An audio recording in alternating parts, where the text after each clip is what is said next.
ब्रह्ममुरारिसुराचितलिङ्गं निर्मलभासितशोभितलिङ्गं जन्मज दुःखविनाशकलिङ्गं तत्प्रणमामि सदा शिवलिङ्गम्।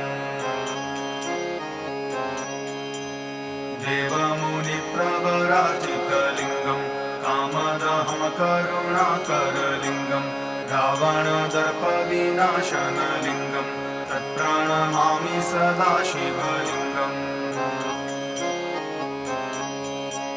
सर्वसुगन्धिसुलेपितलिङ्गं बुद्धिविवर्धनकारणलिङ्गं सिद्धसुरासुरवन्दितलिङ्गं तत्प्रणमामि सदा शिवलिङ्गम्। कनकमहामणिभूषितलिङ्गं फणिपतिवेष्टितशोभितलिङ्गं रक्षसु यज्ञादि